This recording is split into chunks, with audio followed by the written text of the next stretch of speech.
cruz. Nós vamos tocar nela hoje. Pedir os irmãos para colher as ofertas e os dízimos da casa do Senhor.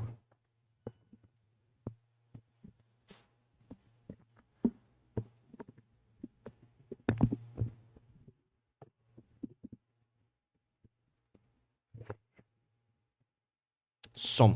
Beleza.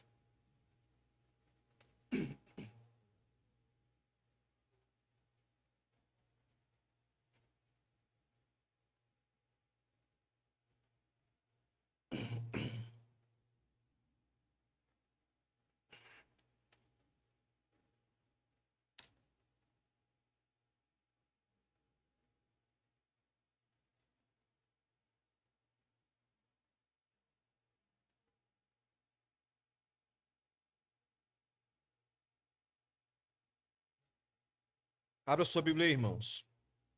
Lucas capítulo 19. Nós vamos fechar o capítulo 19 hoje, tá? Nosso terceiro sermão no capítulo 19. Domingo que vem, a gente começa o capítulo 20 de Lucas.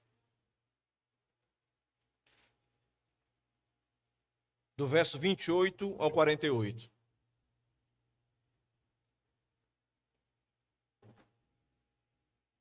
E lembrando os irmãos que o culto hoje ele é um pouco diferente dos demais. Nós temos a celebração da ceia. E eu não vou prometer aos irmãos que eu vou pregar mais curto. Eu vou pregar o que eu costumo pregar. 50, 1 hora, tá, irmãos? Mas depois nós temos a ceia do Senhor. Então isso não vai lhe prejudicar, não. Com certeza. Eu já digo isso para você não ficar tenso aí, tá? Pelo contrário. É um momento maravilhoso, né? Temos a pregação do Evangelho e temos uma ordem do Senhor de celebrar a ceia do Senhor, que é o Evangelho, como eu posso dizer, ilustrado na ceia, da qual nós vamos participar. Então vamos ler o texto aqui, do verso 28 até o 48, depois eu divido aqui, como sempre faço, para a maior compreensão dos irmãos. Então o texto diz o seguinte: tendo dito isto, ia caminhando adiante, subindo para Jerusalém. Chegando perto de Betfage e de Betânia, ao monte chamado das Oliveiras, mandou 2 dos seus discípulos, dizendo-lhes: ide à aldeia que está defronte, e aí ao entrar, achareis preso um jumentinho, em que nenhum homem ainda montou, soltai-o e trazei-o. Se alguém vos perguntar, por que o soltais? Assim lhes direis, o Senhor precisa dele. Indo os que haviam sido mandados, acharam como lhe dissera. Quando soltaram o jumentinho, seus donos lhe perguntaram: por que soltais o jumentinho? Responderam eles: o Senhor precisa dele. Trouxeram-no a Jesus e, lançando sobre o jumentinho as suas vestes, ajudaram Jesus a montar.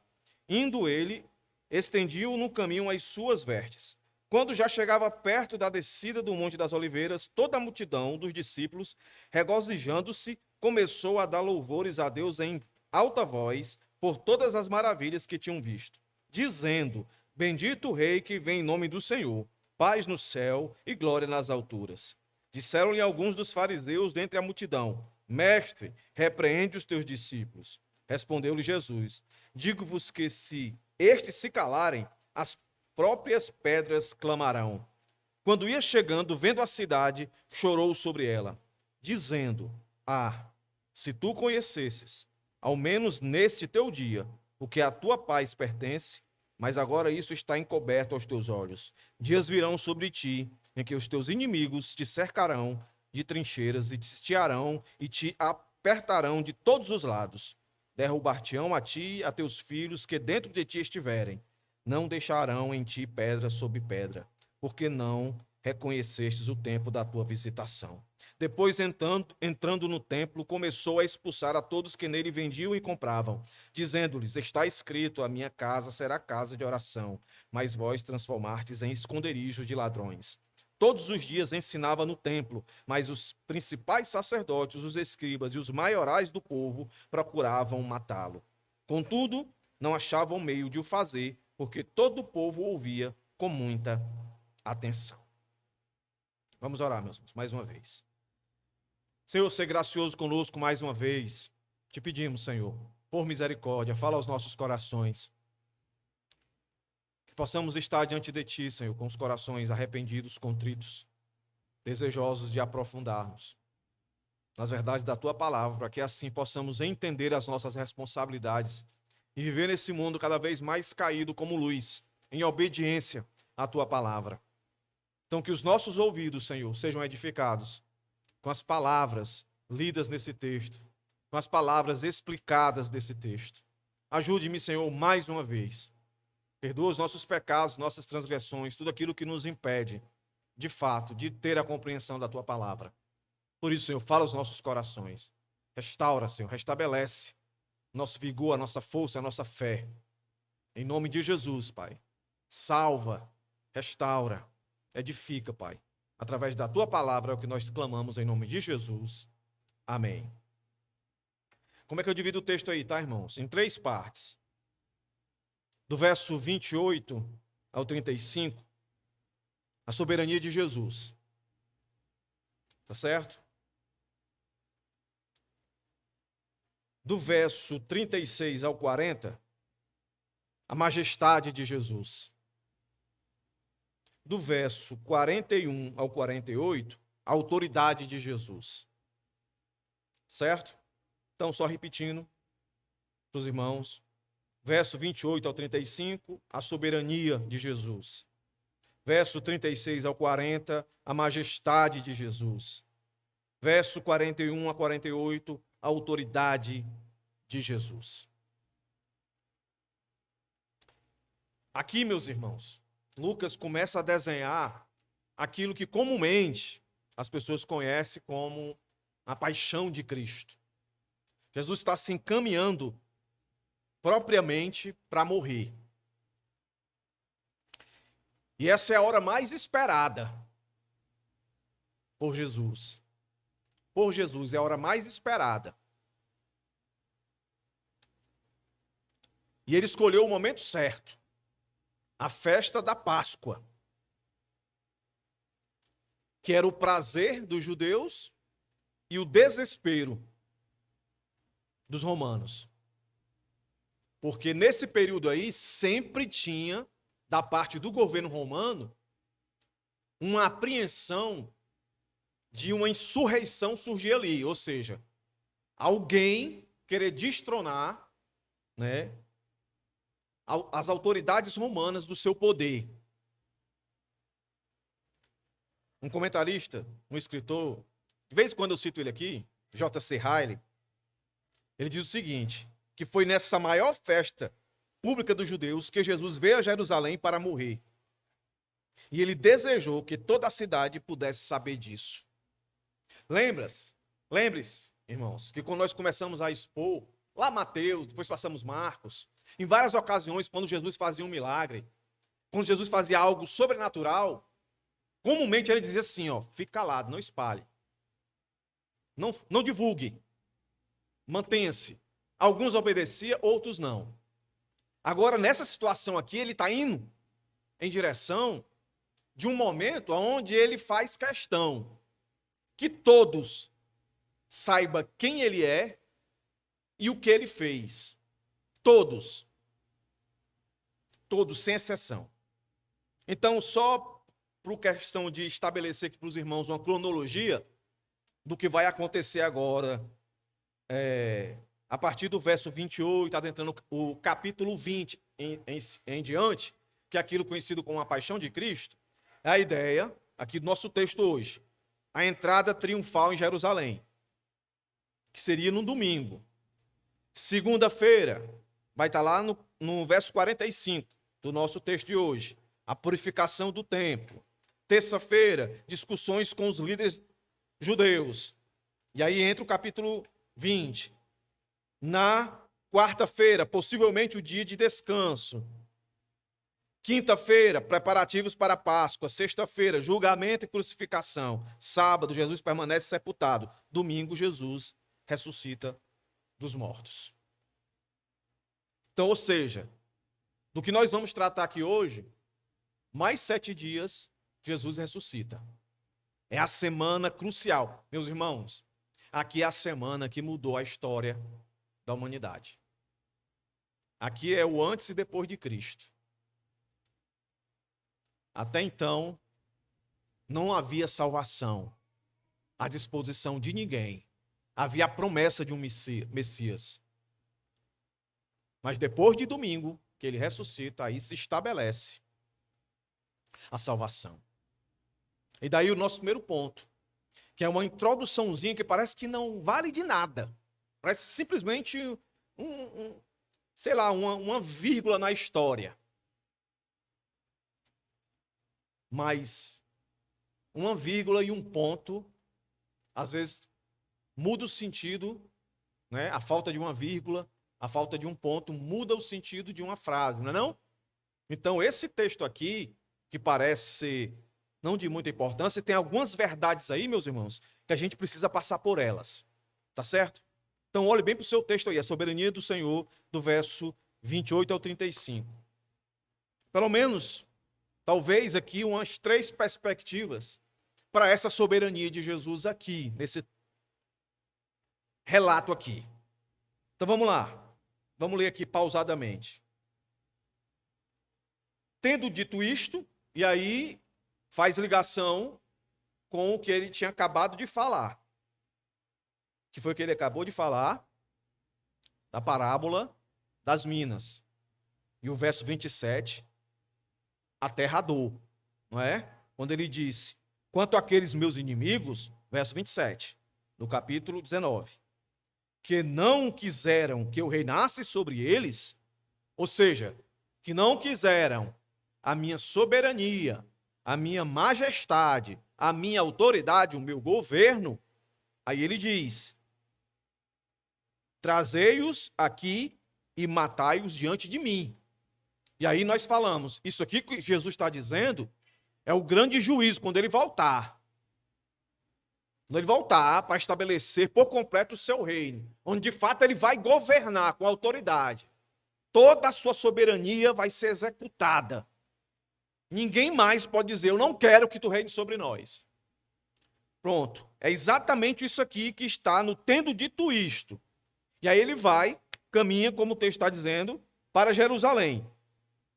Quando chega perto, aí ele cita essa cidade aqui, Betfagé e Betânia, e quando a gente lê no Evangelho de João, Lucas não cita, né? Mas João vai citar um episódio fantástico que acontece antes do Senhor entrar no domingo em Jerusalém.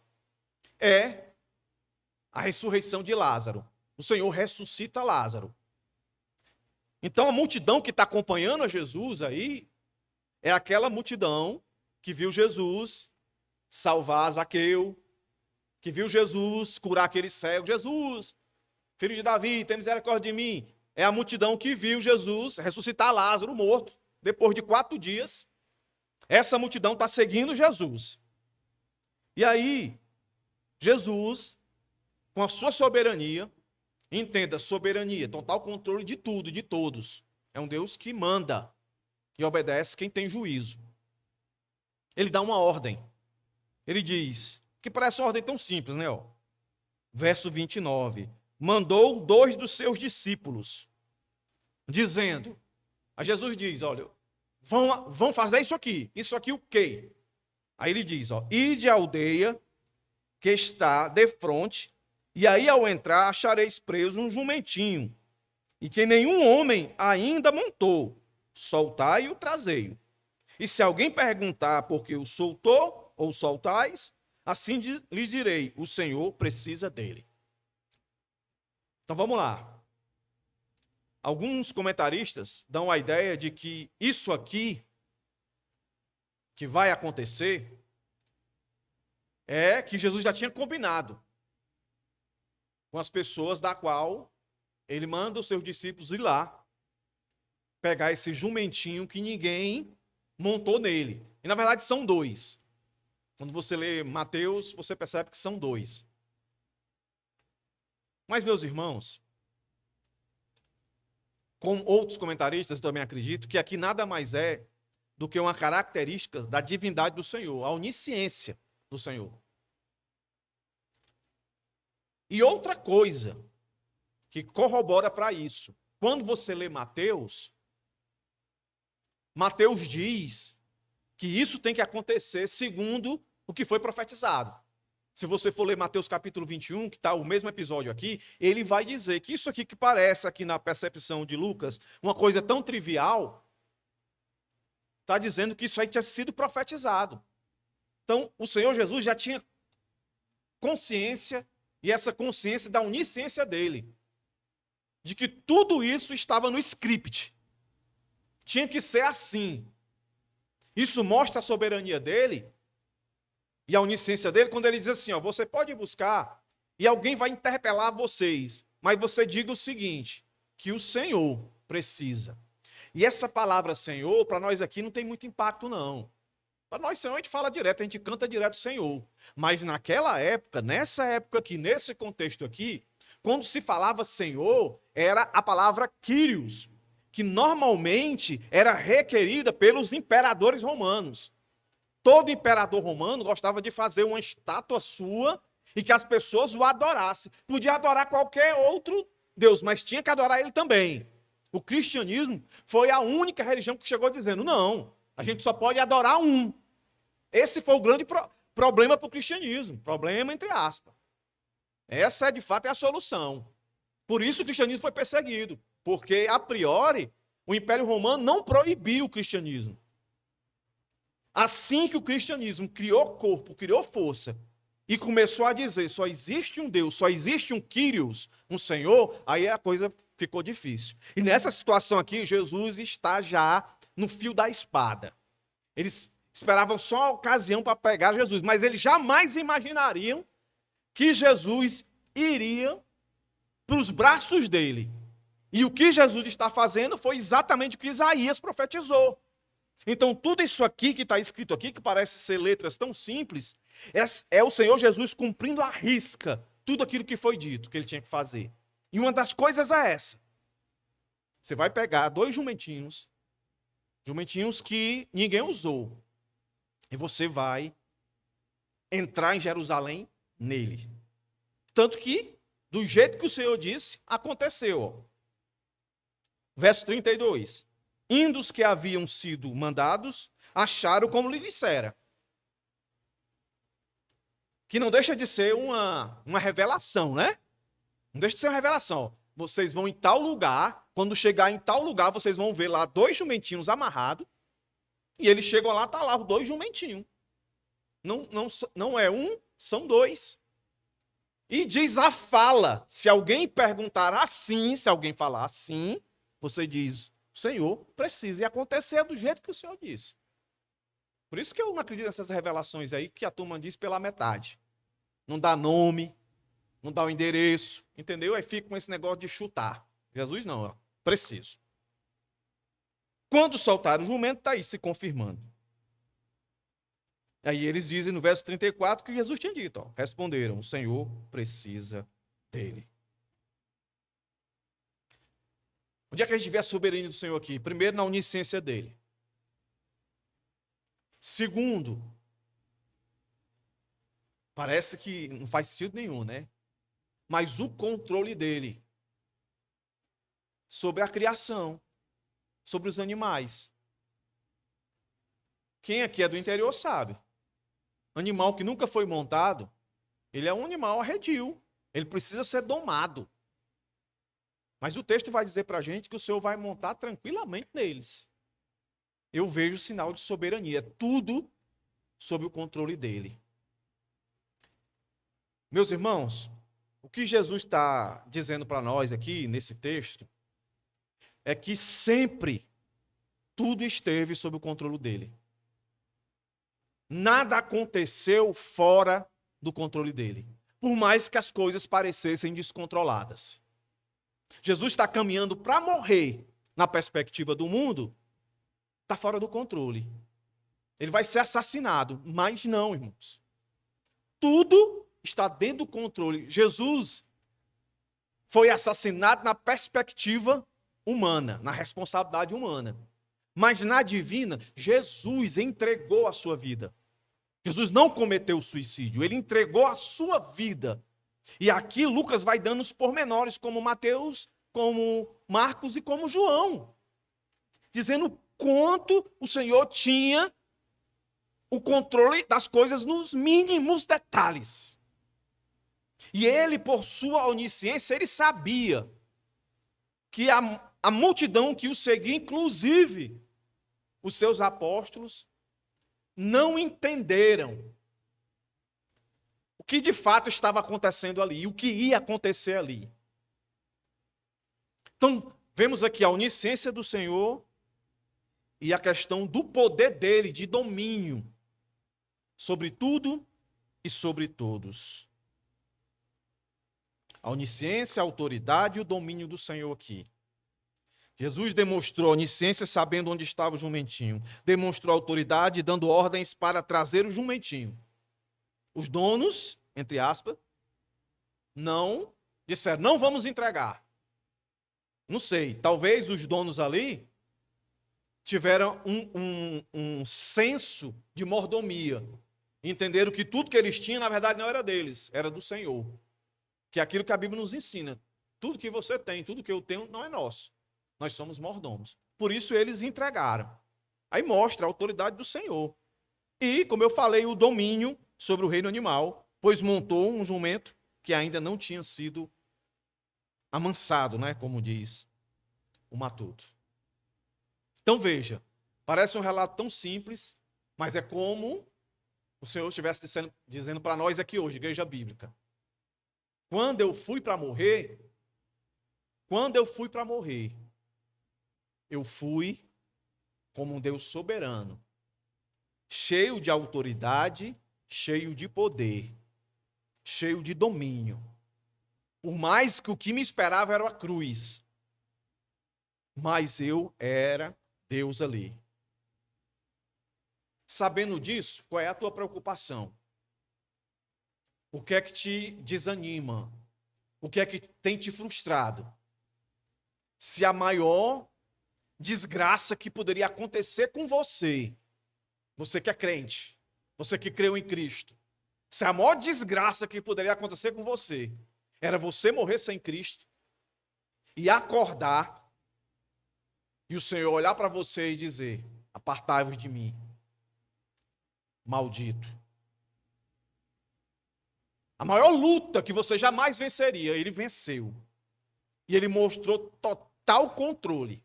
Então lá vai ele. Então ele não mostra só a sua soberania. Ele mostra a sua majestade. Por mais que não tenha sido percebida com toda a sua intensidade. Mas ele se coloca como rei. Verso 36 ao 40. Mas uma coisa aqui interessante. Houve um reconhecimento dos discípulos da sua majestade. No verso 35. Não posso deixar passar isso.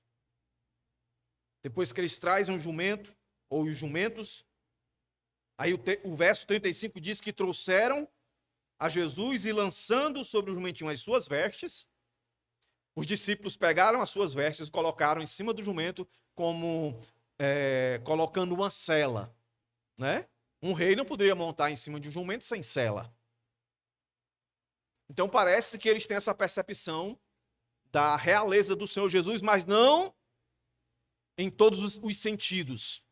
Lembre-se, a maioria deles está achando que Jesus está entrando para destronar o Império Romano. Que Jesus vai se assentar no trono e vai começar a reinar. Eles estão pensando assim. Mas não é isso. Jesus já tinha dito por 3 vezes que ia morrer. Que ia morrer. E eles não acreditam que Jesus vai morrer. Eles acham que Jesus vai chegar, vai arrebentar ali, naquela festa. E vai tirar Pilatos, Herodes, todo mundo, e vai se assentar e vai governar. Mas não é isso. Mas o texto dá a ideia de que eles, de alguma maneira, vê realeza no Senhor, quando eles têm essa atitude de selar, né? E colocar Jesus assentado sobre o jumentinho. E esse tipo de ritual, isso era muito comum naquela época, de alguém que exercia autoridade, de alguém que tinha algum tipo de realeza. E eles colocam Jesus sobre o jumento. Aí sim, verso 36, a majestade começa a ser manifestada por uma grande maioria de pessoas, essas que vinham acompanhando Jesus, por tudo aquilo que eles viram e ouviram do Senhor Jesus. E não se esqueça, essa multidão aí é a multidão, muitos que creram no Senhor, muitos que foram abençoados por milagres, mas somente isso, e outros que estavam ali esperando um momento para pegar Jesus em contradição, para condená-lo à morte. E esses vão aparecer, os fariseus, os escribas, e por aí vai. Aí o verso 36 vai dizer o seguinte, que os discípulos, além de fazer lá a cela para Jesus sentar, eles começaram a colocar as vestes diante. Você lê Mateus, dá essa ideia de colocar na frente dos animais. Olha o texto aí. Indo ele, estendiam um caminho, Mateus vai dizer, colocavam adiante, na frente, né? As suas vestes. Quando já chegava perto da descida do Monte das Oliveiras, toda a multidão dos discípulos, regozijando-se, começou a dar louvores a Deus em alta voz por todas as maravilhas que tinham visto. A gente canta uma canção que diz, mantos e palmas espalhados vai, povo alegre em Jerusalém, lá do monte se começa a ver, aí retrata isso daqui. Mas a canção, o hino, ele tem a impressão errada como os que estavam envolvidos aqui, que davam a ideia de que o Senhor, foi recebido com muita alegria, e foi sempre assim, a canção dá essa ideia. Por isso que tanto canção tem que ter a mesma preocupação como uma exposição, você tem que ver o contexto. A maior parte da multidão que está aqui, que vai declarar essas coisas dessa canção, que normalmente se canta em muitas igrejas, são os mesmos que vão dizer crucifica. Os mesmos vão dizer crucifica, crucifica, crucifica. Entendeu?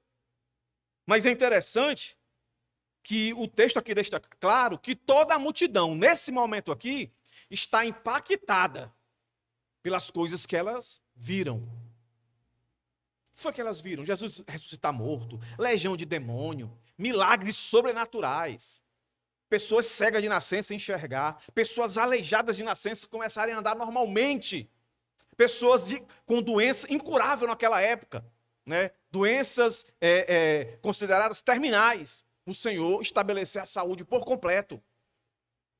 Muitas dessas pessoas estão aí, e muitas delas vão se voltar contra Cristo. Aí eu lembro os irmãos, nem todos que viram essas coisas, foram beneficiados por essas coisas, creram em Cristo. Aí essas pessoas começam a dizer algo maravilhoso. E aí é o ponto. Não basta só reconhecer, meus irmãos. Não basta só reconhecer. Não, eu reconheço que Jesus é o Salvador. Não, eu reconheço que a palavra de Deus é a palavra de Deus.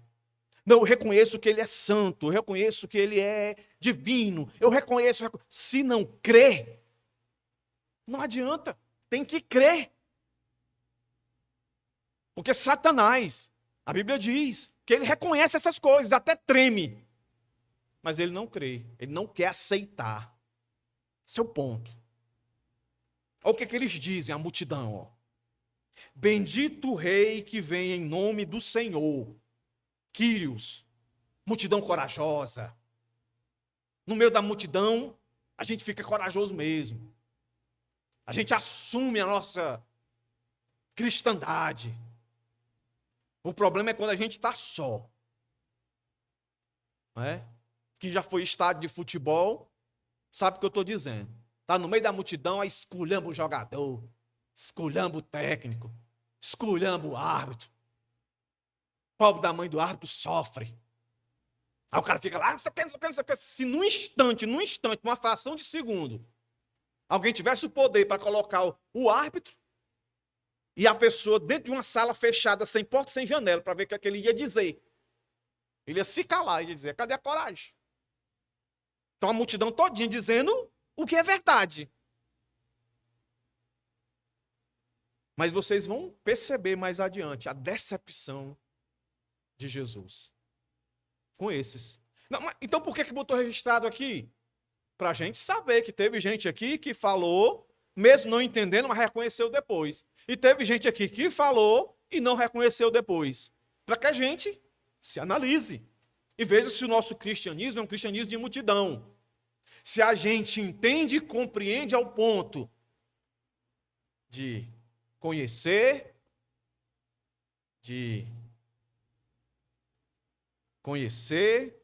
fé, consentir e confiar. Esse é o ponto. Aí eles dizem coisas maravilhosas. Olha aí, ó. Paz no céu e glória nas alturas. Olha que coisa legal. O que é que faz lembrar isso aqui? O que essa multidão está dizendo? Bendito o Rei que vem em nome do Senhor, paz no céu e glória nas alturas. Sabe o que é que faz lembrar isso aqui? Quando Jesus chegou. Volta lá, ó, capítulo 2 de Lucas. Volta lá. Capítulo 2 de Lucas. Olha aí. Verso 14.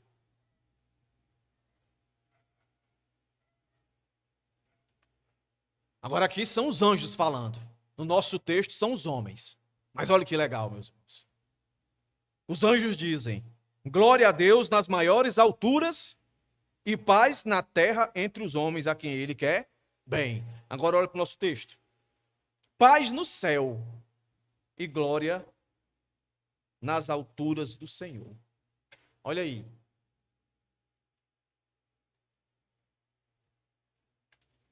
Quando Jesus chegou na terra, os anjos declararam: a paz chegou. A paz. Mas que paz foi essa? Vocês não vão lembrar não, né? Não era uma paz de ausência de guerra, mas uma paz com Deus.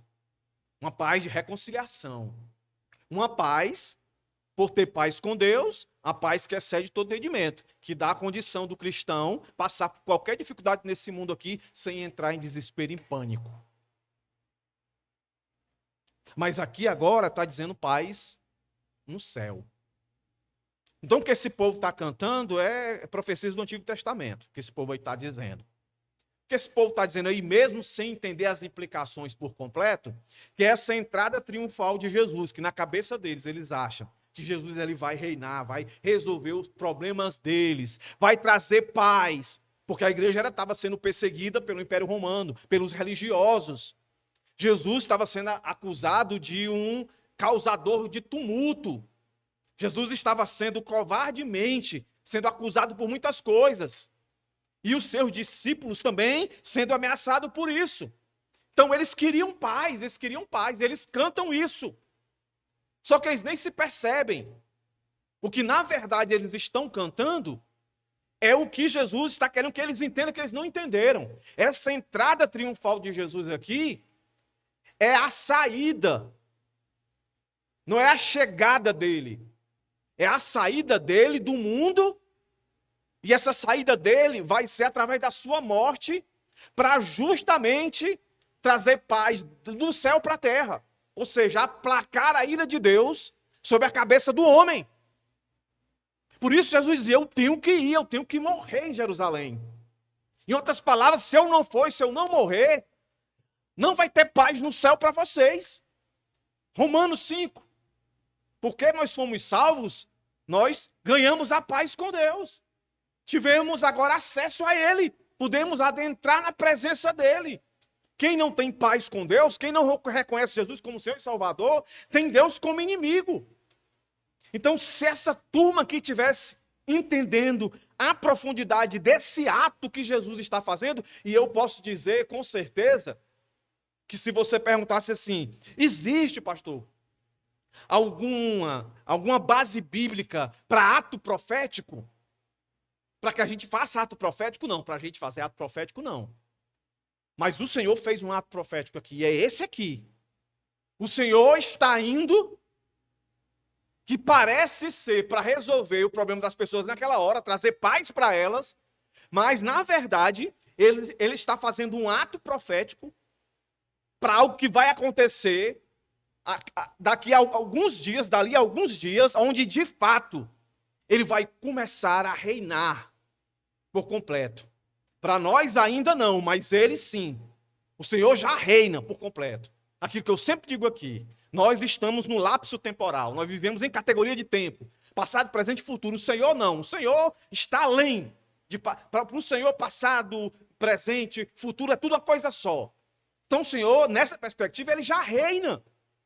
Só que eles não perceberam isso, que era isso que Jesus estava fazendo. Por que eles não perceberam? Pelo que o verso 41 em diante vai dizer. Pela incredulidade que o Senhor vê neles. E aí, quando os fariseus, que estão lá no meio, vamos dizer assim, os crentes da época, os que se achavam, os cristãos verdadeiros, os porta-voz da palavra, dos oráculos de Deus, eles se incomodam, né? Mesmo, repito, aqueles que estavam glorificando o nome do Senhor, não entendendo todas as implicações. Olha o que eles dizem.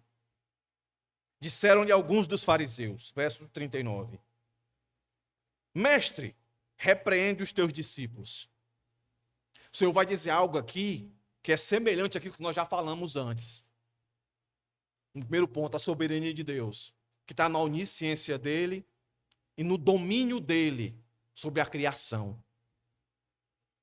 Ele disse, traz lá os jumentos. 0 quilômetro. Trouxeram. E quando o jumento 0 quilômetro chegou, se sentou em cima dele e eles não disseram um ai.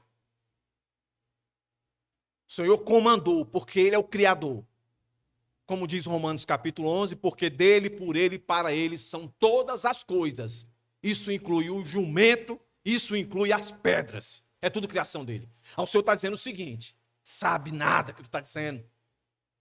Se eu mandar eles se calarem, até essas pedras vão clamar. Ou essas pedras vão me louvar. Pensa aí, irmão. O que o Senhor Jesus está dizendo. O meu questionamento foi o seguinte, rapaz, então Jesus está dizendo que se ele quisesse, ele ia fazer as pedras clamar. Isso aqui, bendito o rei que vem em nome do Senhor, paz no céu e glória nas alturas. Ia fazer as pedras falarem isso, meus irmãos.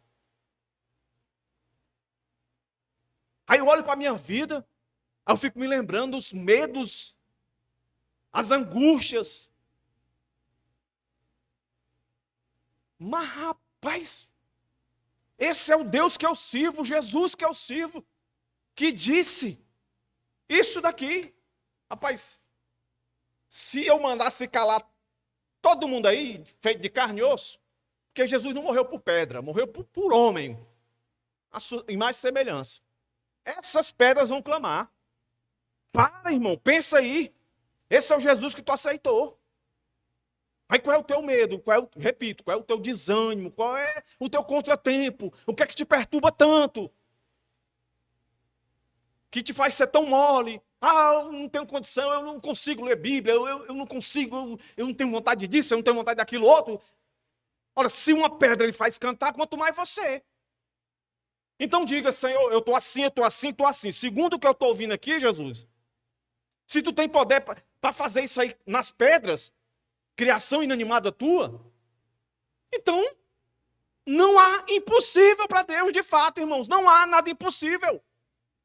Seja frieza, seja pecado, é só se arrepender.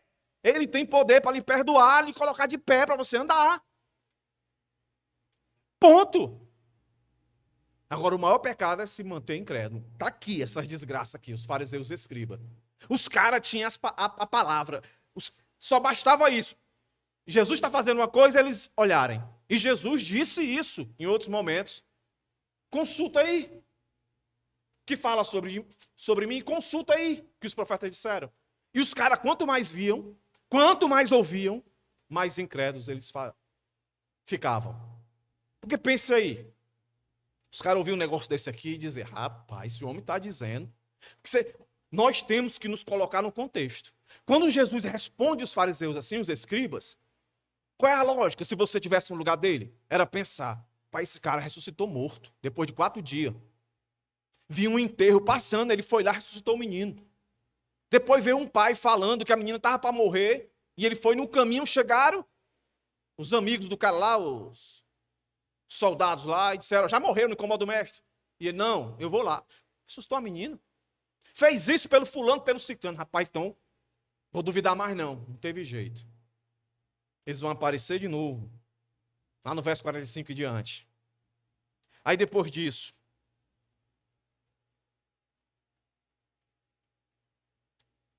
Jesus mostra toda a sua autoridade. Do verso 41 até o 48. Olha aí, irmãos. Quando Jesus está chegando na cidade, aí ele olha para a cidade, ele está vendo a cidade, essa multidão todinha. Multidão que disse isso aqui, bendito o rei que vem em nome do Senhor, paz no céu, glória nas alturas. Se mistura todo mundo lá. Aí ele olha para a cidade e chora. E é interessante que todo esse episódio aqui, do jumentinho, como eu disse para os irmãos no começo, foi profetizado. Zacarias 9:9. Vamos lá. Zacarias 9:9. O que é que diz? Alegra-te muito, ó filha de Sião. Exulta, ó filha de Jerusalém. Vê, o teu rei virá a ti, o justo e salvador, humilde, montado em um jumento, num jumentinho, filho de jumenta. O profeta está dizendo assim, alegra-te. Alegra-te. Eles até se alegraram, né? Porque eles jubilaram aí, disseram, né? O que eles disseram. Mas Lucas é inspirado como Zacarias. É o mesmo Espírito de Deus que o faz. Aqui você vai somar aquilo que a gente acabou de ler em Zacarias. Porque tudo é palavra de Deus. Você soma tudo. Aí você olha que Jesus chora aqui. E a palavra choro aí não é um choro qualquer, não. É um choro de grande lamento. É um choro de luto. De luto. Nós falamos recentemente de luto. É um choro diferenciado. É de muito pesar. Quem já perdeu alguém muito próximo sabe que é diferente. Você chora porque perdeu um namorado ou namorada. Você chora porque o carro bateu. Você chora porque perdeu a casa. Você chora por um bocado de coisa. Mas é diferente. O choro por uma vida que vai. É diferente. Então, a ideia da palavra aqui é essa. O Senhor lamenta profundamente quando ele chega lá e percebe que o pessoal não entendeu. Ele chegou no jumentinho, ele não chegou num cavalo grandão. Ele não veio para brigar. A cultura dizia que quando alguém chegava no jumento era sinal de humildade, que vinha em paz. Como é que eles podiam pensar que Jesus queria brigar? Jesus ia para se entregar, para morrer. Como eu disse, para trazer paz no céu de Deus para com o homem. E eles insistiam na incredulidade. Aí Jesus mostra esse seu lamento quando ele diz, olha aí a palavra que ele usa, se tu conhecesses, esse conhecesses aí, não é de que não tenha conhecimento, que nunca ouviu falar, é se tu tivesse discernimento, entendeu? Muitos de vocês conhecem muito da palavra de Deus, mas continua caindo no pecado que você sabe que é pecado. O que é que está faltando aí? Discernimento, aprofundamento, para que isso gere temor no seu coração e, de fato, mudança de atitude. Porque conhecimento você já tem. Então o Senhor aqui não está dizendo, se vocês soubesse disso aqui. Não, eles sabem. O que falta é discernir, apreender. Aí ele diz, ao menos neste teu dia, pelo menos agora, talvez nesse culto agora, se você discernisse nesse culto agora para fazer a diferença. Aí ele vai. O que a tua paz pertence. Olha aí, irmãos. Aí ele diz um negócio que é complicado de explicar isso aqui. É complicado, que entra naquela situação, né? Responsabilidade humana e soberania de Deus. Aí ele vai dizer, mas agora isto está encoberto aos teus olhos. Meu irmão, um negócio difícil, irmãos. Senhor, como é que tu chora pelo pessoal que não está discernindo como tu queria que eles discernissem? E agora tu está dizendo que eles não fazem isso porque está encoberto, não vão fazer nunca.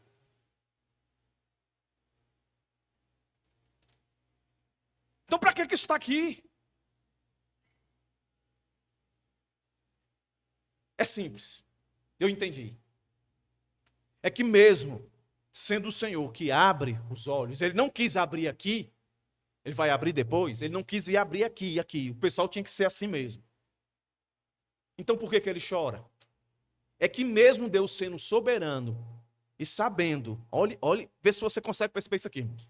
Mesmo ele sabendo que alguém só pode chegar a ele se ele abrir os olhos, aqui fica claro, meus irmãos, que isso não é um problema nosso, é dele. O que ele deixa claro para nós aqui é que ele tem compaixão. Ele tem compaixão e não é pouca, é muita. Ele tem muita paciência. O que eu vejo aqui é muita paciência. Porque daqui até o nosso dia de hoje, nós não estamos esperando ele voltar. Então, demonstra o quanto ele vai abrir os olhos de muita gente.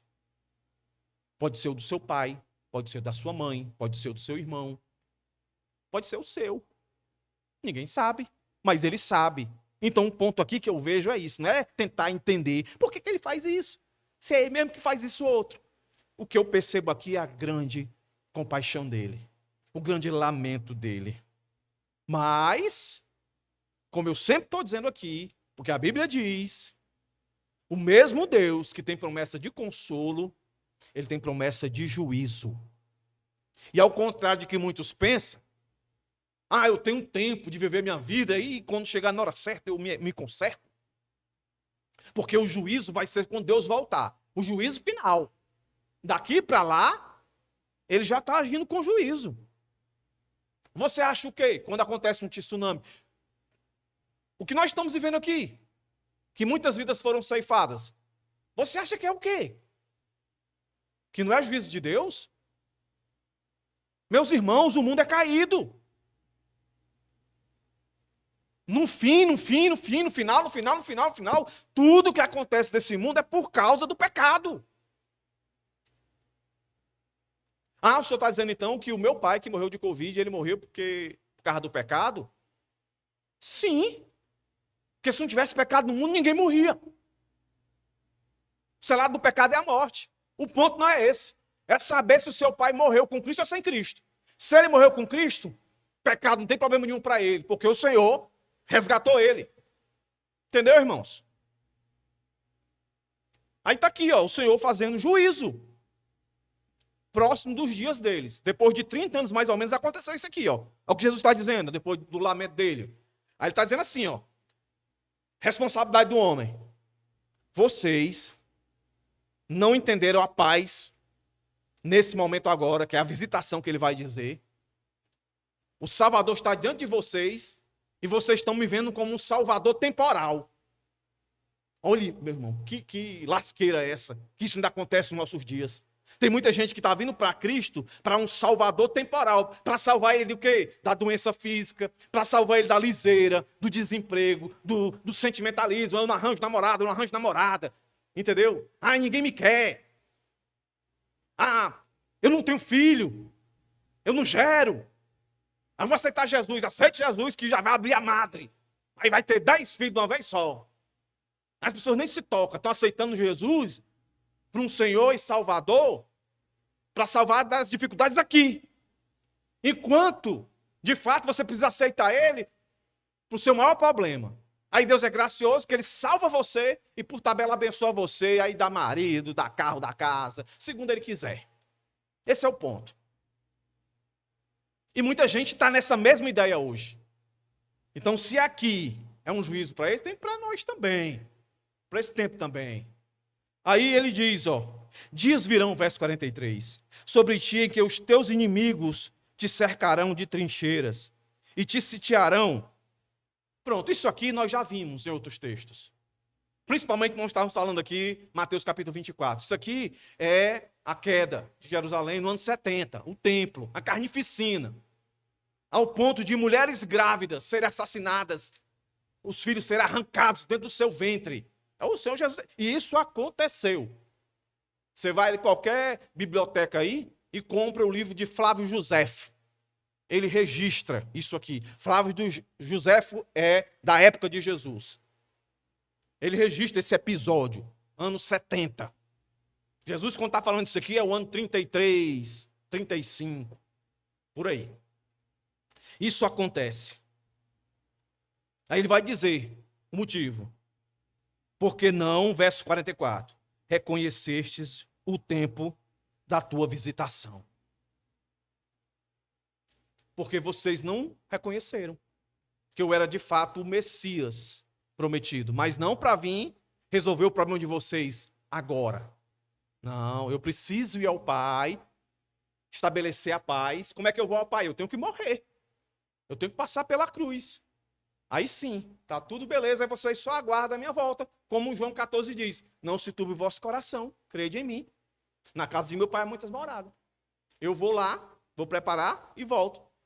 Mas, para não deixar vocês desesperados, vou deixar o Consolador, o Espírito Santo. Nós estamos dentro desse limiar. Aí lembra no sermão passado aqui, em Lucas? O das minas, deixando muito claro. Eu vou deixar responsabilidades e vou deixar inimigos. Está aqui os inimigos que Deus usa para acordar os seus filhos. Está aí. Aí quando você lê Mateus, Marcos, você percebe que Jesus sai de Jerusalém e depois ele volta. Quando ele volta, aí vai ter, quando você vê os outros evangelhos, vai ter lá da figueira que seca. E aí ele vai ao templo. Estamos indo para o final do nosso sermão. Ele vai para o templo agora. Que aí ele mostra assim, a autoridade dele. Essa autoridade na virtude do zelo dele. Olha aí.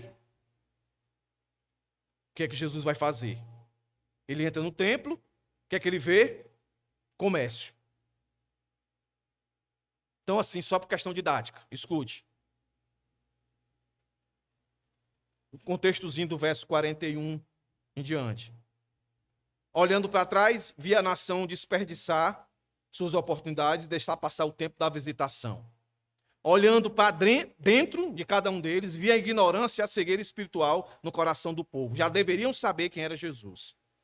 Olhando ao redor, via cerimônias religiosas, práticas inúteis. O templo se tornando um covil de ladrões. Olhando adiante, no verso 44, a gente pode dizer, ele via a nação sendo julgada. Então, o que Jesus viu aí, E olha aí, eu vou tentar ser bem curto aqui, para terminar dentro do meu tempo. Se isso aqui que Jesus está vendo não é o que ele veria em muitas igrejas hoje. Isso está dentro da semana que Jesus vai morrer. E sem querer ser alegórico, tudo aqui que está sendo relatado é literal. Então isso quer dizer que quando estiver se aproximando, e como nós vimos em Mateus 24, Jesus de voltar, muitas dessas coisas vão estar aparecendo de forma intensa. Não tem nada novo. Não vai surgir nada novo para a gente dizer assim, Jesus vai voltar amanhã. Não. O que eu entendo é que coisas que aconteceram no passado, elas vão acontecer em maior quantidade, maior intensidade. Então, olha para o texto aí e vê se tu consegue perceber isso daqui. Jesus olha para o templo, o que é que ele vê? Verso 45. Pessoas que vendiam e compravam. Aí eu coloquei assim, Jesus via não um templo, ele via uma empresa E quando você lê os outros textos, a ideia é de que quem comandava esse negócio de comprar e vender era o sumo sacerdote.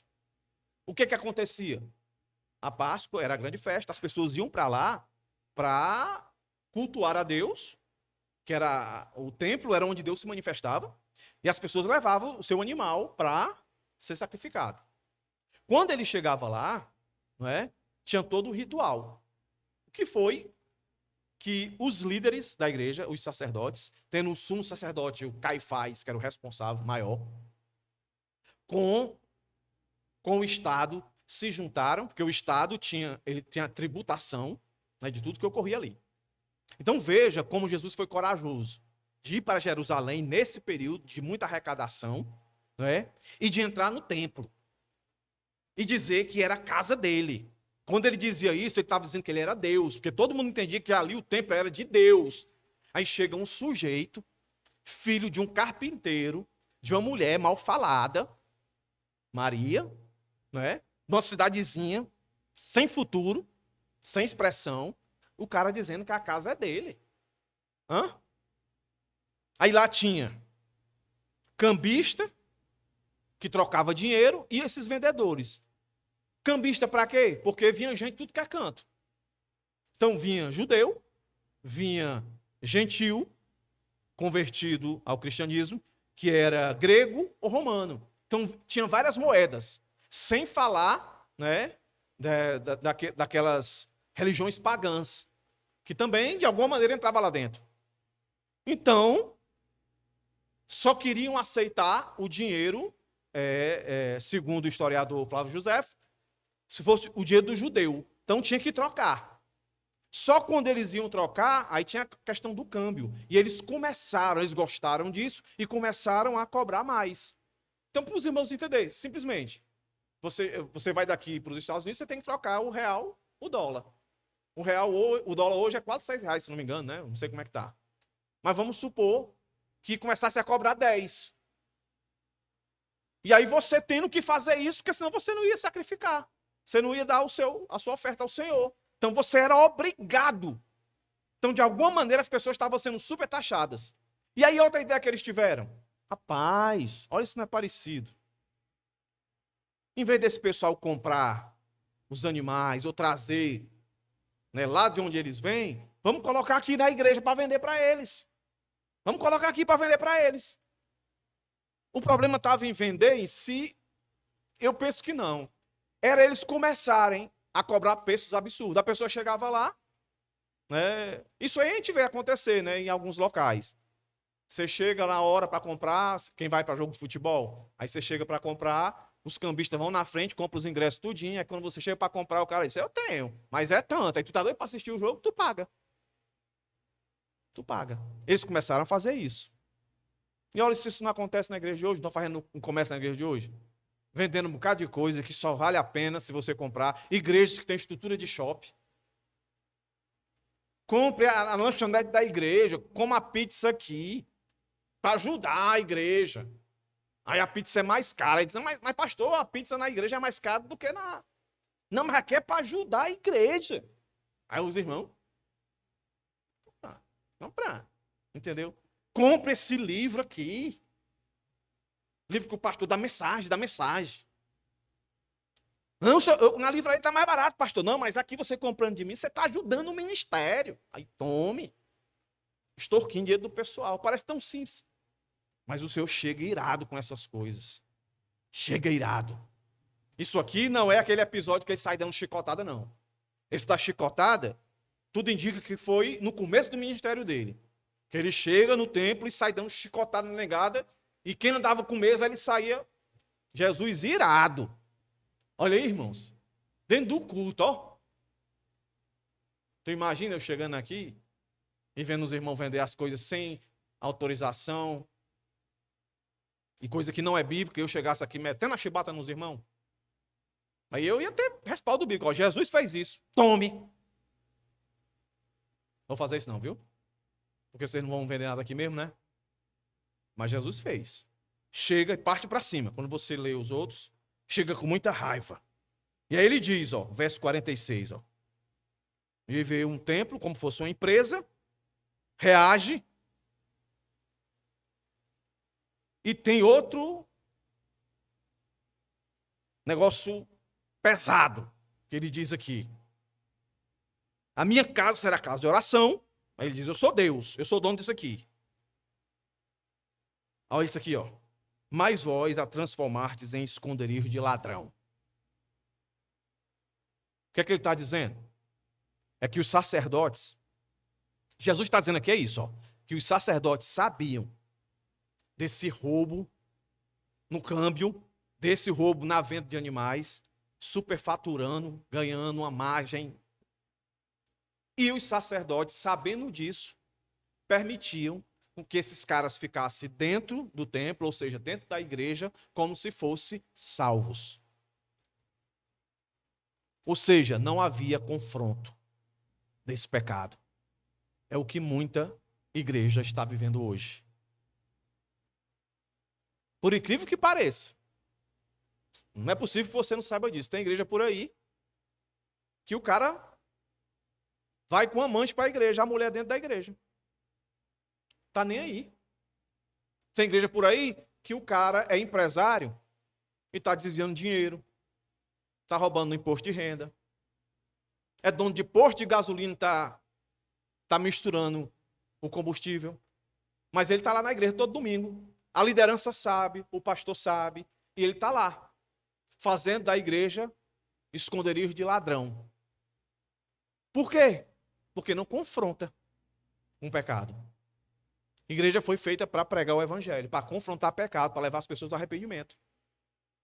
O templo estava perdendo, ou perdeu esse ideal. E Jesus está dizendo isso. Vocês não, parafraseando meus dias, vocês não estão mais pregando o evangelho. É isso que Jesus está dizendo. E como é que resolve isso? Jesus diz como é que resolve. É ensinando, ó, teologia, o evangelho. Verso 47. Todos os dias ele ensinava no templo. Mas os principais sacerdotes, os escribas e os maiorais do povo, ou seja, o Estado, procuravam matá-lo. Contudo, não achava meio de o fazer, porque todo o povo ouvia com muita atenção. Jesus mostrou o erro, Jesus mostrou como é que se conserta isso. Foi fácil? Não. As pessoas rejeitaram. Quando você lê os outros relatos, vai dizer que a turma questionaram porque ele não só ensinava, mas ele curava. E as crianças começavam a glorificar ele. Então, mesmo Jesus que chegou com alegria no jumentinho, humildade, foi o mesmo Jesus que chorou, foi o mesmo Jesus que esbravejou, né, uma profecia difícil de sua ira, foi o mesmo Jesus que agiu de forma de autoridade, dizendo, a casa é minha, quem manda sou eu, vou tirar esses ladrões tudo daqui. Foi o mesmo Jesus que agiu com compaixão. Porque quando você lê os outros textos, iam muitos cegos, coxos para o templo, porque sabia que ele estava ali, nesse tempo. E o Senhor assim o fez. Vou terminar agora. Vou dar algumas aplicações aqui, de tantas que eu já dei, vou só amarrar mais algumas aqui. Escute isso aqui, eu quero ser bem literal. Jesus começou a sua entrada no domingo. Aí eu digo para os irmãos, nós estamos esperando agora uma chegada. Então eu digo isso. Por mais glorioso que tenha sido ver Jesus no primeiro domingo de Ramos, que tenha sido maravilhoso, se a gente pudesse ter visto isso aqui, será infinitamente mais glorioso vê-lo subir para assumir seu trono eterno na cidade de Nova Jerusalém. Quando ele vier estabelecer tudo e nós, com os nossos olhos, ver ele ser entronizado. Como nós vimos Jesus lamentar por aqueles que não se arrependeram, nós, meus irmãos, temos que lamentar por aquele nosso pai, nosso irmão, nosso amigo, colega de trabalho, que a gente sabe que não creu em Cristo. É muito bom ver outros irmãos vir para a nossa igreja e fazer parte da Igreja Bíblica Monte Sião. Nós vamos, agora no mês que vem, começar uma nova sala de novos membros. É uma alegria demais ver os irmãos aqui. Mas, meus irmãos, acho que não tem alegria maior do que ver um caba doido, uma família louca do mundo, distante de Deus, alcançando e trazendo para cá. Pessoas se levantar no meio da gente e dizer, eu quero Cristo, como aconteceu um tempo atrás aqui com Bergs. Eu quero Jesus. A gente não pode perder esse desejo de ver pessoas se rendendo a Cristo, orar por essas pessoas, falar a Deus sobre elas. A gente não sabe quem foram as pessoas que na eternidade da eternidade o Senhor já salvou. A palavra de Deus nos dá essa responsabilidade de pregar o Evangelho. Como ouvirão se não há quem pregue?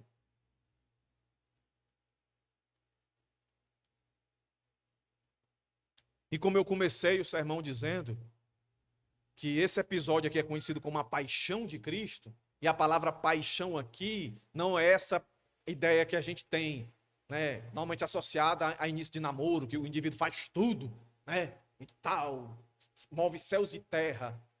A paixão aqui na concepção do grego aqui, a ideia de um desejo imenso de ver um benefício sobre aquela pessoa, e no caso aqui é salvação. Nós temos tido essa compaixão, esse desejo de ver a salvação de Deus sobre a vida do meu pai, do meu irmão, do meu amigo, do meu patrão. A gente tem tido isso, irmãos.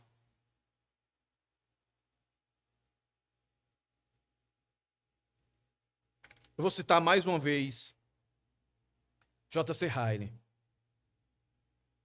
Sabemos muito pouco sobre o verdadeiro cristianismo, se não sentirmos uma profunda preocupação com as almas das pessoas não convertidas. Uma indiferença preguiçosa sobre o estado espiritual dos outros pode, sem dúvida, nos poupar muitos problemas.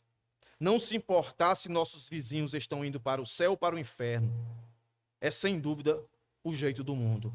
Mas a atitude, diz Ryle, é muito diferente de Cristo. Ter a paixão que Jesus tinha pelas pessoas que estão perdidas em seus pecados é chorar por sua condição lamentável e clamar por sua salvação. É isso, irmãos. É isso. A entrada triunfal de Cristo já aconteceu. O que vai acontecer agora é a chegada triunfal dele.